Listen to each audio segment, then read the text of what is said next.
Good afternoon and welcome. This is the regular meeting of the Sunshine Ordinance Task Force Compliance and Amendments Committee, called for Tuesday, April 14, 2009 at 4 p.m. and beginning at 4:05 p.m. Roll call, please.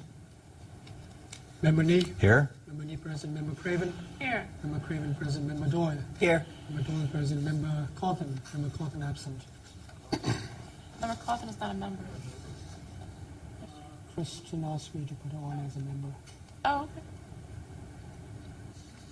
Are we going to have a fifth member? Or just four? So, and this morning she asked to have Allison Tan and Allison, to be put on as a member as well. Make it five. So Member Chu will also be, Chair Chu will also be a member? No, she's not.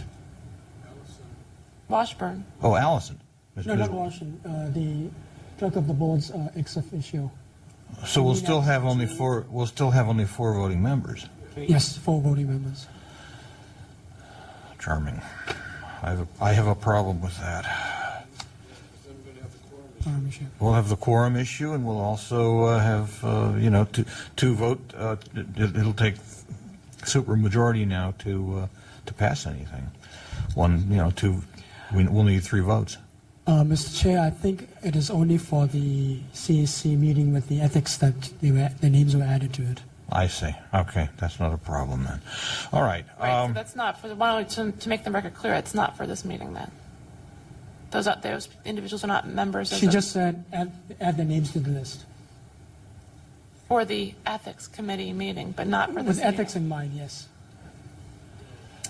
So it becomes official today, but lasts only through the 24th. Is that right? Yes. Okay.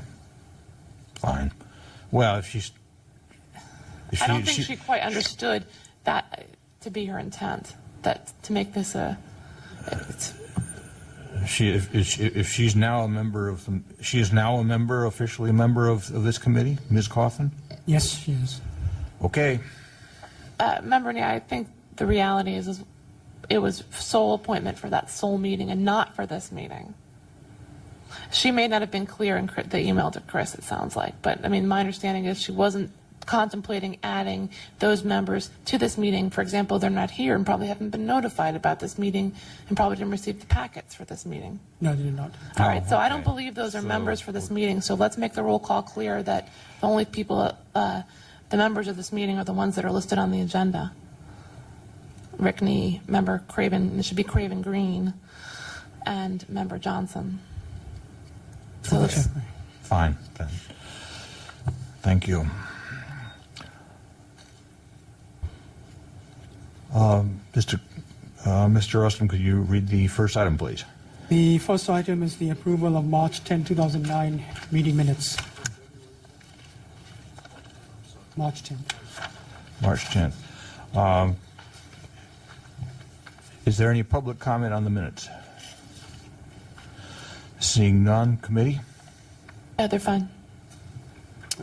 Move to approve it. Second.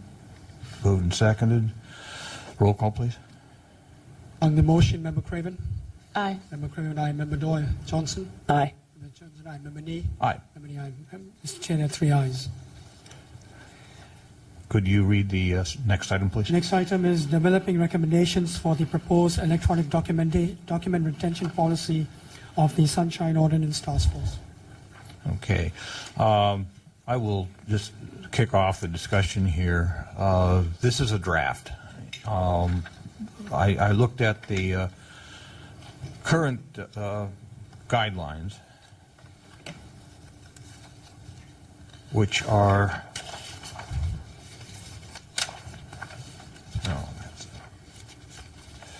I based it on the current guidelines, which are part and parcel of the guidelines that came to us from the Office of the Clerk of the Board July 1st. These were issued July 1st, 2001.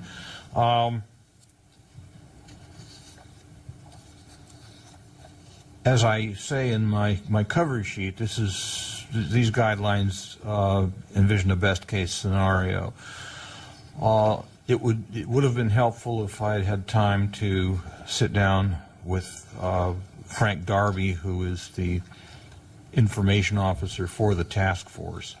And I intend to do so when he gets back. He's right now he's away until, I believe it's April 27th, is that correct? His first day back will be 27th. Okay. And I hope at that time we can bring him in on this discussion and he can give us some idea of what the realities are. Possibly we might want to call in somebody from the Department of Information Technology as well. Is that the new name for DTIS? Department of Technology. I'm sorry? Department of Technology. Technology, okay. Okay. At any rate, in just about all the cases here, the guidelines I have proposed call for permanent online storage of just about everything. And there may be some limitations here that that are prohibitive, but I expect that to come to light in the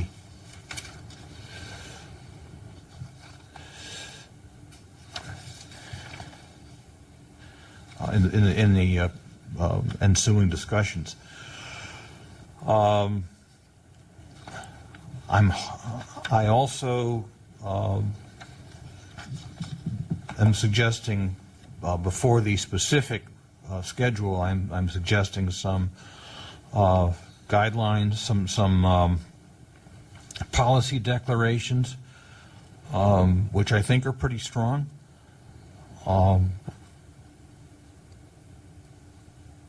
It would have been, I know it would have been better if I had been able to get this done earlier and give everybody more time to digest all of this.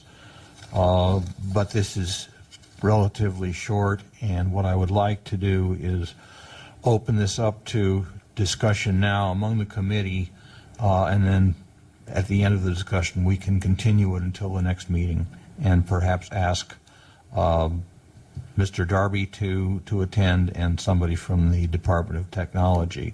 So at this point I will open the discussion to the committee. Member Craven, I think you had your hand up. Well, I just want to thank you. This is, I know a lot of thought has gone into this and time, and it looks like it's a great start. The only two things that I would propose for your consideration in terms of doing the next round of revisions and maybe talking with Frank Darby is, the first one is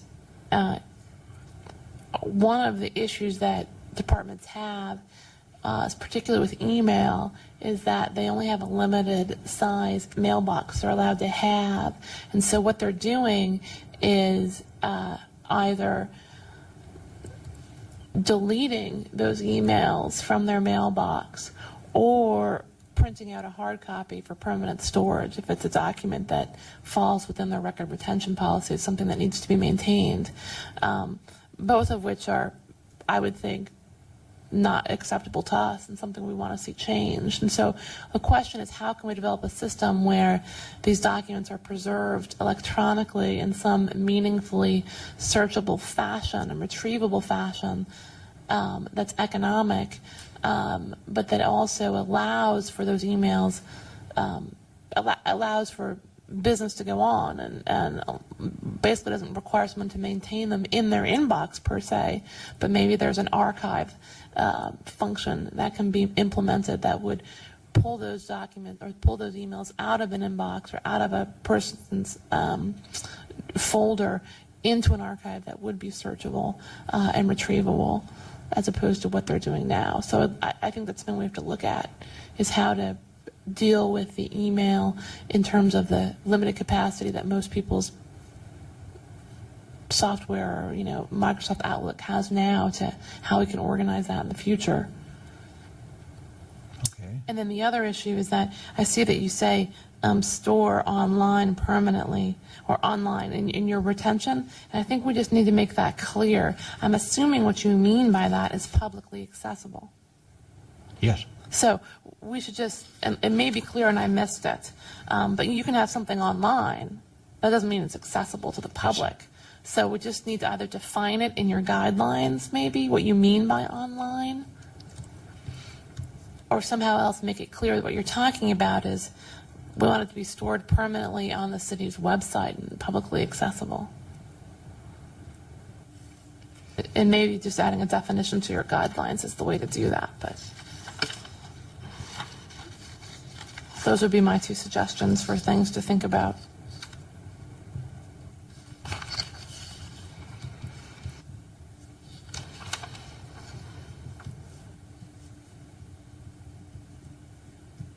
And we also one other thing that might be helpful, I'm sorry, is, and this is what you can talk to Frank about, is what's the kind of technology that is our ideal? Like, what would we like to see the task force administrator have ideally in terms of maintaining our records?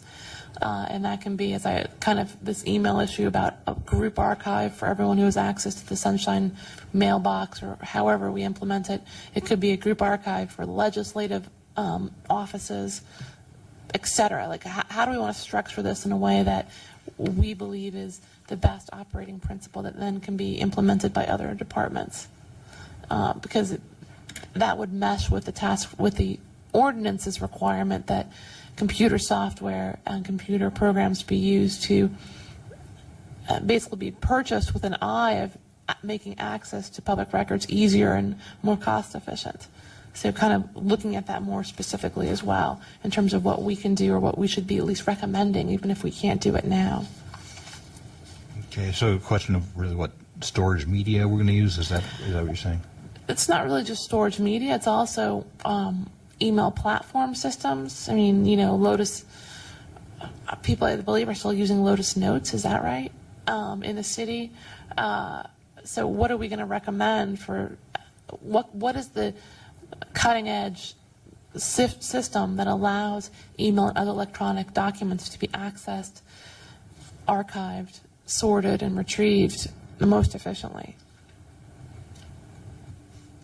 I don't think it's Lotus Notes. Or maybe it is, but it's a new version. But I mean, we have to deal with it on a number of different levels.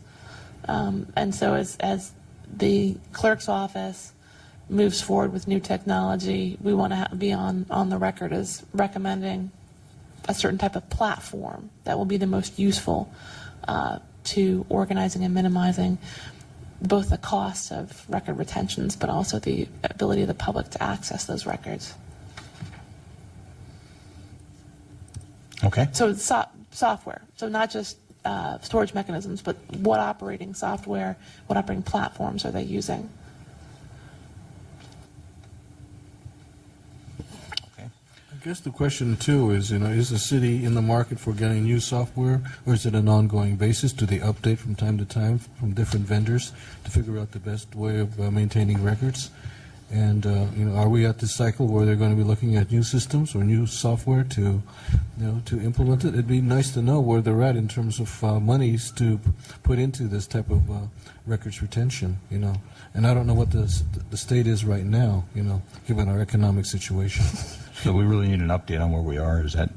I just think, yeah, we need to know where they're at in terms of how they're developing their process, so we know how we can, you can input in terms of getting the best bang for the buck to get what the public needs in terms of public accessibility to records. Right. So, I mean, the question would be to Frank, what is the clerk's office doing? What's the future of technology in the clerk's office? What are the email and storage processes you have now? Are there any efforts underway to improve those? And then maybe meeting with the Department of Technology and asking them the same question. Where's the department going? What are they recommending for different offices?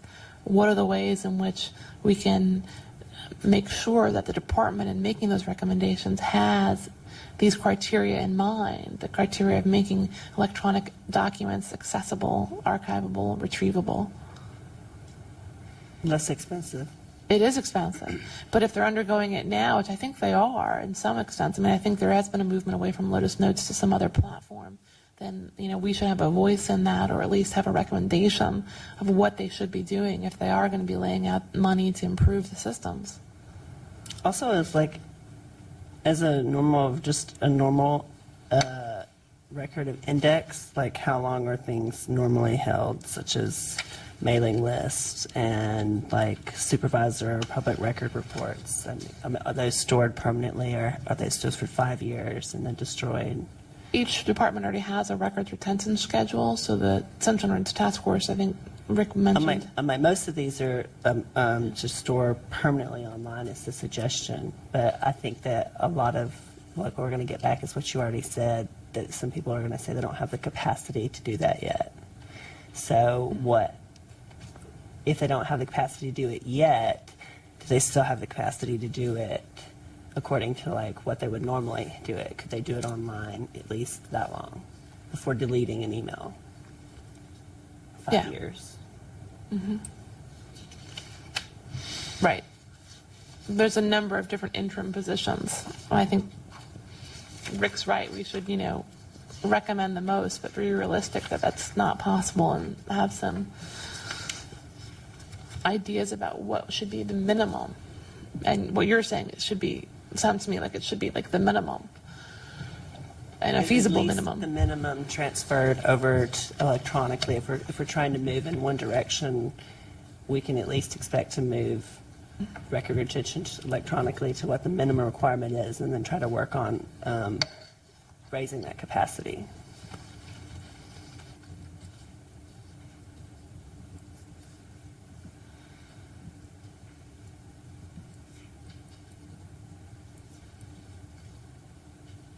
I believe in the Rita O'Flynn case, Ron Vincent said they were looking towards moving towards Microsoft. I think that's right.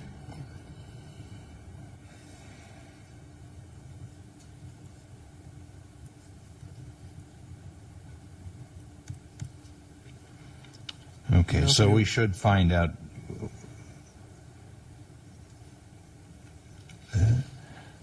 Member Johnson, what I thought I heard you say is we should at least call for records transferal per minimum requirement, and see where it can be expanded from there. Yeah. Okay. Right, or we can suggest that everything be permanent, but at a minimum. But at least meet the minimum. Okay. We can give them a starting point. Okay. Do you know if any federal funds have gone our way with regard to this improvement of the records retention system? What was that? Do we have received any stimulus money? Yeah. Well, we can perhaps we should suggest that to Mayor Newsom I bet they have. and the board. Okay. At this point, I'd like to call for public comment on item number 2. This has to do with establishing recommendations for the proposed electronic documentation document retention policy for this task force. To be used as a model. To be used as a model for other entities within the city. Yes. Hi, Kristen Chu. Ron Vincent did mention moving to the Exchange server, and I think that it sounded from what he was saying that they were going to do it fairly quickly at our last. I'm sorry, I can't hear you. I'm sorry, Ron Vincent did mention that they were planning on moving to the Microsoft Exchange server at our last big task force meeting. So that to get in front of that would probably be a really good idea. I have a couple comments. One of them is when you say store permanently online, I actually don't think that's specific enough. Online suggests giving a document online access, but what we want to do is store it online in some form, either in a hard drive or in a CD. What kind of media actually is sort of more interesting to me than, and also give it online access. So that's sort of a comment. It's sort of pretty detailed, but we want to make sure that that it's also one in a permanent safe spot, and 2 able to access online. The other thing I suggested, this Google thing sounds really interesting, and I I would suggest maybe giving it a try. Over the next, do a week period and try and and have us actually do it for about a week and test it out. And so when we actually sit down and say, is this working? Is this what we intend it to be? Is it, doing everything it says we've been told it's going to do? Then we actually have some hard data. I mean, there's no reason not to start it now. So that's it. Okay. I'm wondering if that would require some kind of action on our part. Would that be something that we could that the administrator could do, on our request, or what would it take here procedurally? Would this have to go before the full task force, perhaps? I don't know if I don't think it has to go through the full task force. I think it's at the call of the chair of the committee and concurred in by the chair of the task force. I mean, this is not this is a procedural issue in large respects with respect to how our documents are handled. So I don't think we need to wait or have the approval of the full task force to try it out.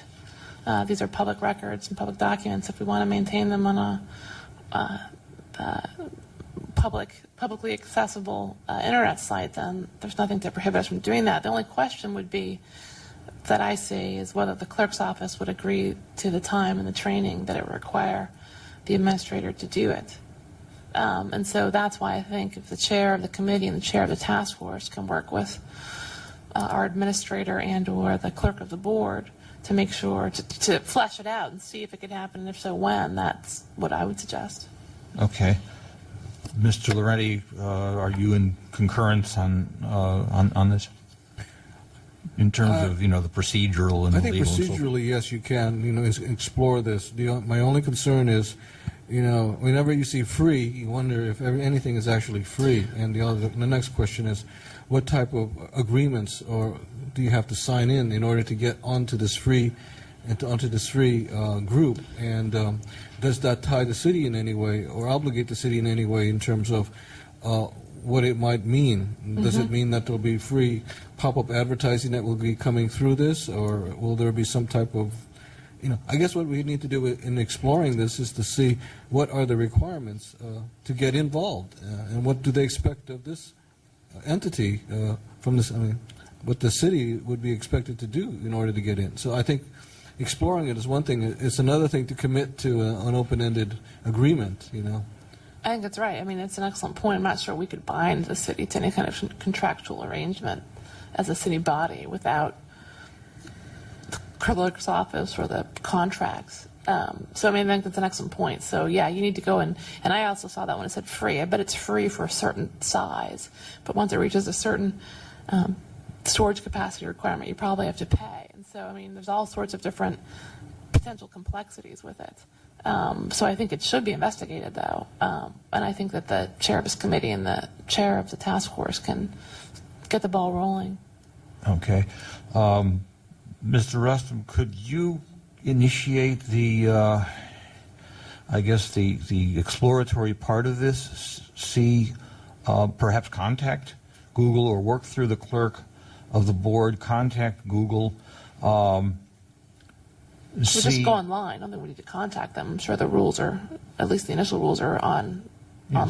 Let's see what can be done and how quickly, and whether it would require any kind of outlay, cash outlay. I doubt that it would, particularly if we're going to do it for a trial basis. But let's see what we need to do to get this rolling. Right. Actually, my initial concern isn't necessarily cash outlay initially. I think perhaps once you exceed a certain size, you might do cash outlay, but there's probably a user license agreement. And that may itself have something you have to run by the city attorney's office before signing up for. If there is something like that, now, would that have to go before the full task force, or would that still be a procedural matter? I think it's a procedural matter. It's a back-end matter. It's almost like if we tell Chris to go buy software, in a way, or do something to our website to create a new functionality that might need a licensed software agreement. I think it's kind of like that can be done on the back end.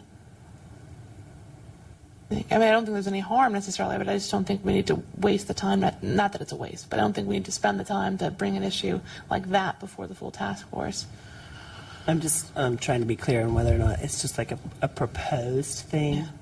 or in our exploration of this for the full task force, or it's like we have the full power to just implement it. I think it depends on what the requirements are. We still need to know what it is. I don't think a committee can bind the full task force to a contractual agreement. Right. And I'm not even sure the full task force can bind the city to a contractual agreement either, if it's going to require additional monies or potential liability. I don't know. I just don't know, the extent. Marketing looks real good in the beginning, saying you can get all of this free, but when you go deeper into it, there's always some requirements, and we need to know what they are. Right. I mean, this, as I said, this could be something that's analogous to buying a piece of software. When you buy a piece of software to run something on your website, for example, you sign an agreement, and those sorts of things that probably are run through the contract procurement division to make sure there's nothing inconsistent with the city and city contracting guidelines. I imagine it would be something along those lines, but it is something we have to look into. Okay. Is there further public comment? Hi, excuse me, Joshua Arce, Brightline Defense Project. I apologize if I missed a portion of the discussion that would answer my question, and it may have been discussed previously on this issue, but having been newly exposed to the way the Sunshine Ordinance Task Force works with an issue that came before the task force about 3 weeks ago regarding the San Francisco Public Utilities Commission, I've since had discussions with folks I know in other different departments and about the issue of what documents can be deleted and should not be deleted. And I think I understand from this item that this is what the committee here is working to resolve, to kind of unify and make for a cohesive approach to that process. Simple question I had, and again, this is back to, I apologize if it was discussed, but is it absolutely cost prohibitive to say no deleting? And that's it. That's the question I have. Thank you. Okay. We're not sure if it's cost prohibitive. That I think would have to be determined down the line. We would have to first, particularly when it comes to deleting emails. Email boxes are limited in capacity, and so in order to store emails permanently or beyond a certain number of years, we're going to have to find a way to transfer them from the inbox to some kind of archive. And that's where there may be some kind of cost element coming in. That's something that would have to be determined. Okay? The chair will observe that there is nobody else in the audience section, so public comment is now closed. And I don't believe there will be any action on this item. So this moves us then to item number 3. Mr. Administrator, could you read the item, please? Item number 3 is the continued discussion on the proposed amendments and annotations. Okay. I have, as I mentioned, queried a number of Sunshine specialist attorneys on this. I have not heard back from any of them, so that leads us to any one of a number of conclusions. Either they were unable to open it, which was, I know, the case in with Terry Frank of Californians Aware, although I did fax it to him on paper. So I hope he's had a chance to look at it, but and I haven't heard back from him. So I assume either that he hasn't had a chance to look at it or that he's happy with what he sees. Member Craven? Yeah. I think perhaps Mr. Frank hasn't had a chance to look at it, but I think just to inform the committee, to update them on the update from last time, I did meet with Frank and Chris to try to figure out what was the best way to fix the fact that the document we had that had our proposed amendments on it that had been approved by the full task force was this monstrous sized Word document that was the result of 10 different authors using track changes within Word to try to annotate the suggested changes to the ordinance. We basically had a meeting where it came down to the idea of what we had done was to use, the problem was that we had used Word track changes, which we shouldn't have done. What should have been done was that the changes should be done manually and have either an underline or a strike through, as opposed to the track changes feature, which is a very high memory intensive feature of the Word program. So Frank had to go back through and start with the original ordinance and manually make all of our suggested changes that had been approved by the task force last year, and come up with a new document that is of a very manageable size. It's very normal size document. So we're basically back to square one in that sense. What I need to do now, Frank got that document to me a couple days ago before he went on vacation, is I'm going to manually insert the annotations that I did to Articles 1 and 2.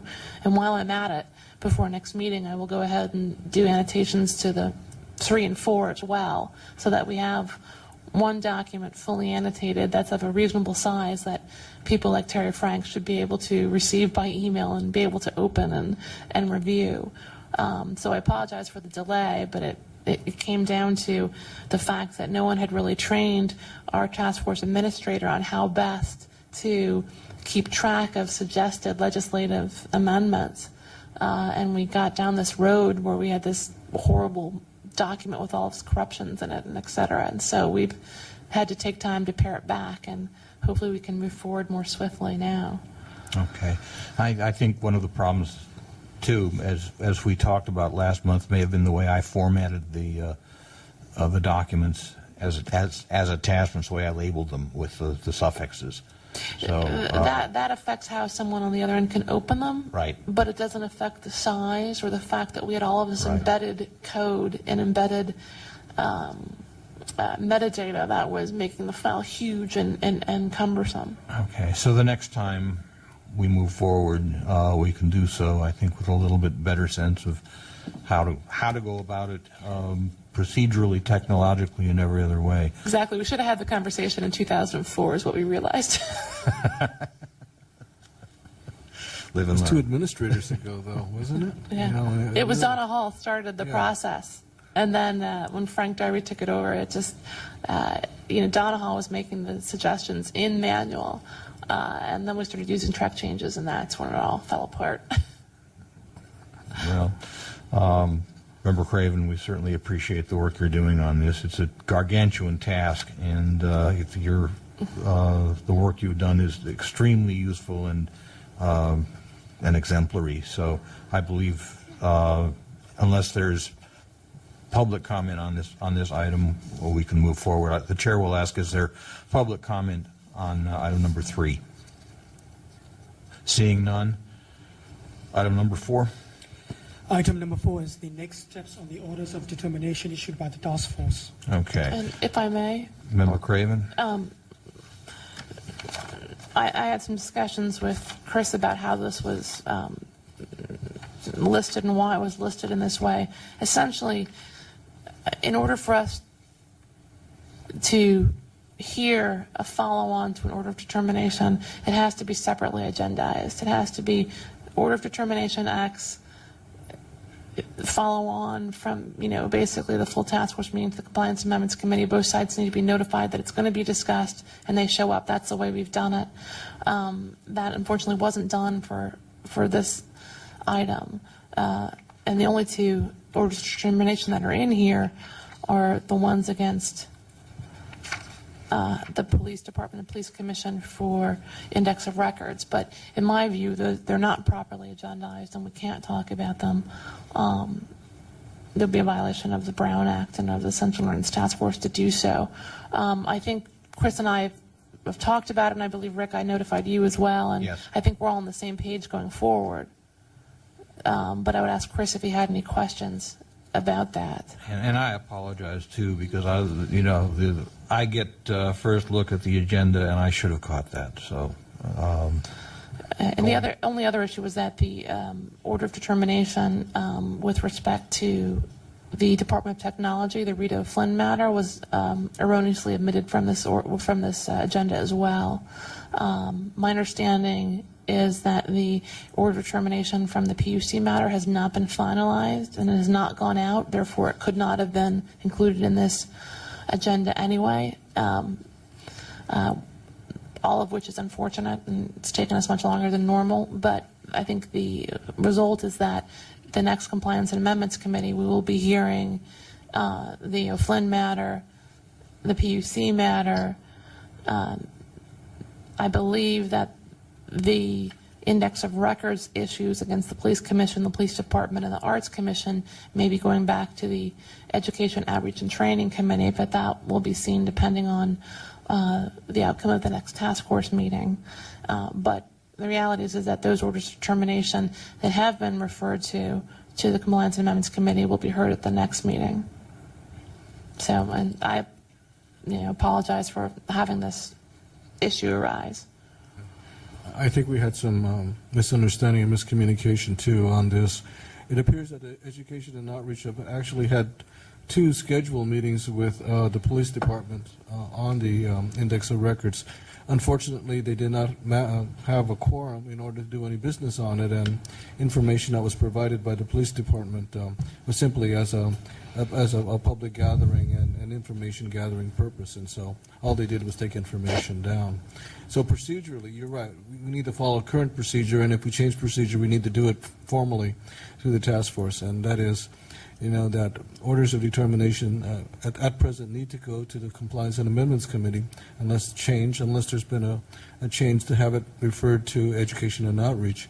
But the way I understand it, presently, Education and Outreach usually gets referrals if there has been no finding, no orders of determination, but there is a concern about information or training that a department might benefit from, and that's where they send cases, But with orders of determination issued, they normally would go to Compliance and Amendments. Well, I actually disagree with that to some extent. I think the bylaws are ambiguous and they need to be clarified. My understanding is the bylaws will be clarified. And this is on a different issue. The issue that I was raising was the failure to properly agendize the orders of determination and the failure to timely issue the one in the PUC, which I imagine all of which will be corrected soon and they will be on for the next meeting. But the different issue is what orders of determination can be referred, whether orders of determination can be referred to the EOT or whether they all have to come to the Compliance and Amendments Committee. And as I read the bylaws, it's ambiguous. My reading is that where there's been a withholding of a public record, so if someone says, yes, there was an email that was not released, we're finding that department in violation, they have to release that email within 5 days and appear at the next Compliance and Amendments Committee to explain whether or not they're in compliance. Those orders of determinations are contemplated by our bylaws as going to the Compliance and Amendments Committee, and they always have. I think that where there's been a violation of a different provision of the ordinance, so for example, index of records, that's not a failure to release a record, that's a failure to create a record to comply with the provision in the ordinance. I didn't read our bylaws as requiring that order of determination to come to the Compliance and Amendments Committee, but I could see why others, including Mr. Lorente, may disagree and may find that a reasonable reading is that all orders of determination have to come to this committee. But the bottom line is that the Rules Committee has revised our bylaws to make it clear that orders of determination can be sent. I haven't read them, the proposed. I'm assuming that will, or maybe I haven't, I can't remember them. But that issue will be addressed, as I understand it, the next full task force meeting. That's correct. Yes. That was at the Rules Committee, and that's what was discussed. We proposed bylaws and then will be voted on by the full task Right, force. right. But that issue, just for the members of the public, that issue is limited to where orders of determination can be referred to, not the failure of the agenda that is at issue in this meeting. Okay. Is there public comment on this item?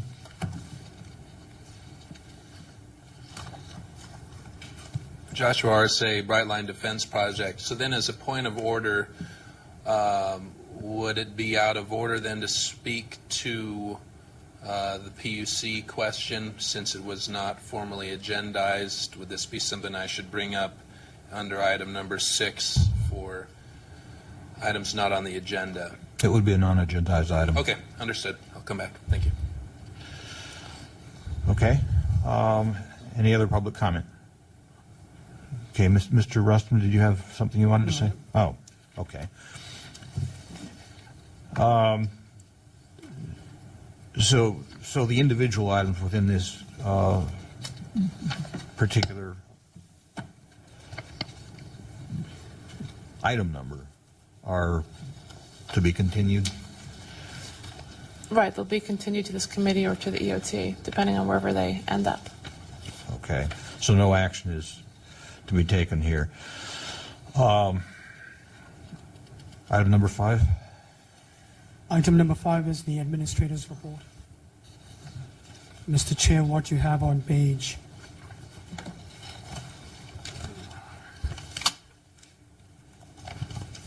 page 20 and 21 is the report. I have nothing else to add. Okay, and how many complaints do we have coming up later on this month?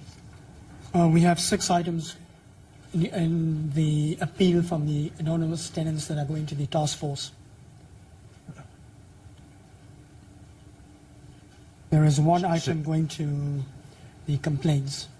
Okay, so we have just one complaint pending? One complaint. Oh, good. And then one appeal, you said? Sorry? And what you said, one appeal? Is that One right? appeal from anonymous tenants. Okay, and that will come at the next task force meeting? That will be on the 27th. Okay, 28th, sorry. okay. Is there any public comment on the administrator's report? I would Seeing just none. ask, the one thing I think that will help us avoid the issue of orders of determination slipping through the cracks in the future, is that when the orders of determination are issued by Mr. Rustum to basically CC the chair of the task force and the chair of the Compliance and Amendments Committee, because therefore you would know what should be on our agenda. If it isn't, for example, if there's an order of determination that found there was a violation for failure to produce records, but those records have subsequently been produced, generally speaking, those orders of determinations are not referred anywhere because there's nothing left for the task force to do. But where there's been an order of determination that there's been a failure to provide documents, those are, as I said, if it's a public document, failure to provide documents, those are generally referred to compliance and amendments. There might be an issue like the police commission one, which is a failure to comply with the index of records, and that can be referred, depending on how our bylaws come out, to one of the other committees or to this committee. But that way you would kind of have a heads up on what should be appearing on our agenda. It's just a suggestion. I leave it up to you and to Kristen to work with Chris on what's the best way, but that might be a way of preventing this kind of situation.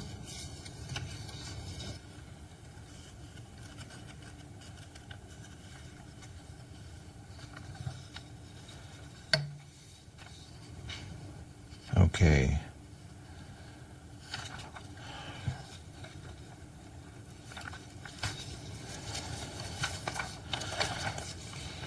This brings us to item number 6.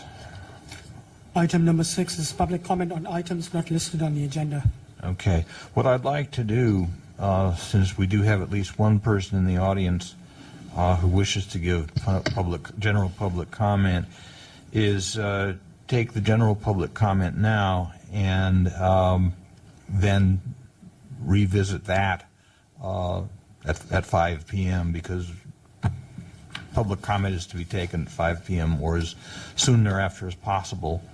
And there may be some people who want to show up, to give public comment, but for reasons of work or other factors cannot do so until that time. So what I would like to do is invite general public comment now.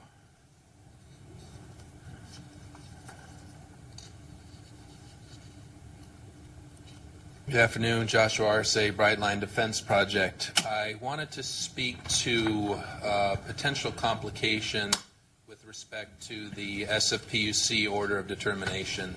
On March 24th, the task force found violation by the SFPUC with respect to SFPUC staff's admission that they had deleted records. The task force found that this was a violation of Sunshine Ordinance Section 67.29-7. And here's the potential complication. I'm looking at the transcript from the hearing, and one of the points that came up and was later enveloped into the order of determination was Chair Chu elicited or asked the question, how are backups of your email managed? And the SFPUC representative, Tony Winokur, said, I believe it. It is my understanding that tapes are kept for a year before they're overwritten. And later on, Chair Chu brought up the fact that she said that the fact that Mr. Winokur said that they have successfully gone onto backups and gotten it has been the first time I've ever heard it successfully happen from a technology standpoint. So the motion was amended to read by Chair Chu, do we want to ask the PUC as a part of this item, to go back into their tapes and look for additional records? And that was accepted into the motion.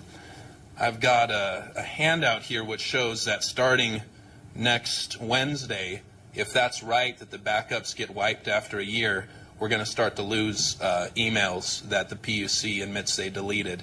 I've got a list, if it's appropriate to hand out to the committee, Mr. Rustum. This is chronologically the 15 emails that PUC says were deleted. And there's 3 names that show up on them. Barbara Hale, Assistant General Manager for Power, Laura Spangen, Assistant General Manager of External Affairs, and Rosie Scott, Ms. Hale's assistant. You'll see that if Mr. Winokur is right, and there's not a letter, for example, and this might be the ask here, might be a letter from the task force to say to the PUC, please make sure you've done your restoration of backups, because if they haven't, they've already lost email 1 from April 3rd has been wiped away for all eternity. April 7th has been wiped away. And then April 24th, you've got another email that's going to be wiped away on Wednesday. So if the PUC has no idea that at least the draft order of determination says you're to restore everything from the backups that you admit you deleted, then they're going to just let them get wiped from the backup. So I want to raise that issue and perhaps ask that the committee and or the task force send a letter to the PUC saying, make sure you've restored everything starting with this April 24th, because there's still 13 emails still out there. Or maybe more, who knows? Okay, thank you.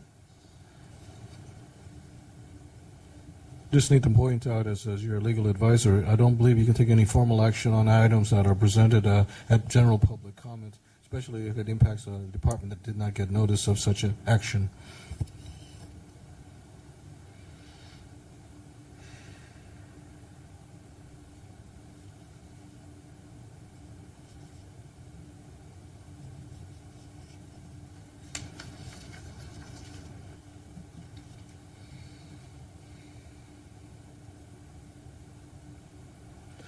Well, could we then suggest that the speaker send a letter on his own? Member Craven? The party, one of the complainant to this, could always do whatever he wants to do. But in terms of speaking on behalf of the task force, I think that the task force, first off, I think there's an order of determination that needs to be completed and go out, and that might address that issue. I don't know. But in terms of, I don't think this body can agree to send a letter based on what you heard today, because there was not proper notice given to the department. This body cannot take a position on any of that, but Chair Nee, in your individual capacity, can make a suggestion. But if you want to make a suggestion to someone, you're allowed to give a short response in public comment, which could often include suggestions. Like, for example, we may say to someone, well, you might want to, ask the comptroller about those documents. That sort of thing is an appropriate response in public comment. If you want to, but the body cannot take a formal position or take any action or even convey its position. So it's up to if the chair would like to make a suggestion, informal suggestion in your own name, that's fine. Okay.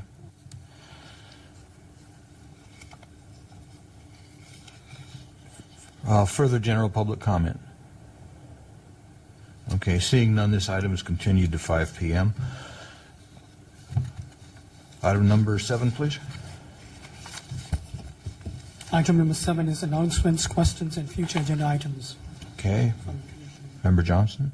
I have nothing. Member Craven? I have nothing. Okay, I do have something. Yay. Regarding the April 24th meeting that we are scheduled to have with the Ethics Commission, we have put in a request that the meeting be televised live over SFGTV, or at least video recorded for later playback on SFGTV, and also made available on the city's website. Mr. Rustam, could you give us a progress report on that, please? Mr. Chair, to get the latest, I went downstairs this morning to talk to the clerk of the board. She was not in. She's not in the office, but from what I know is she is discussing the issue with Mr. John St. Croix, whether they could share the cost of doing it. What is the cost? The cost is, they talk about something around $2,000, I believe, for the 2 hours. Mm-hmm. 2,000 total? Total, yes. But if it runs over 2 hours, then the cost multiply. I'm sorry, if it runs over 2 hours? It multiplies because overcharges come into play. Okay, where does that cost come from? I mean, isn't that already budgeted in somehow? Sunshine does not have a budget. That's why they're trying to split the cost. Okay, now would that cost be would be for live telecasting or recording or?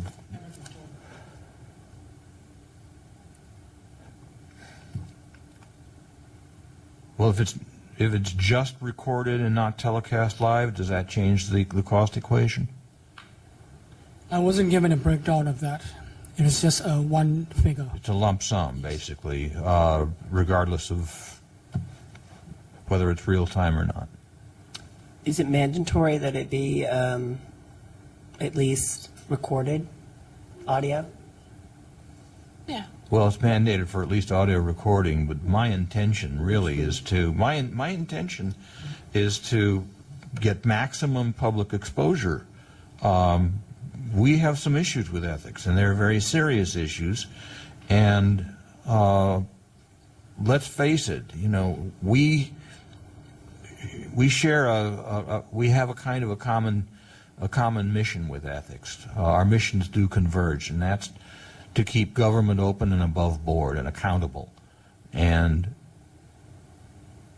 you know, I think it's in a way laughable if we have a joint meeting with ethics, and because of cost or other considerations, the maximum exposure isn't there.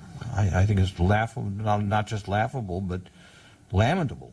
It's and I think it's very serious. And I think the issues that we need to discuss with ethics should have maximum public exposure.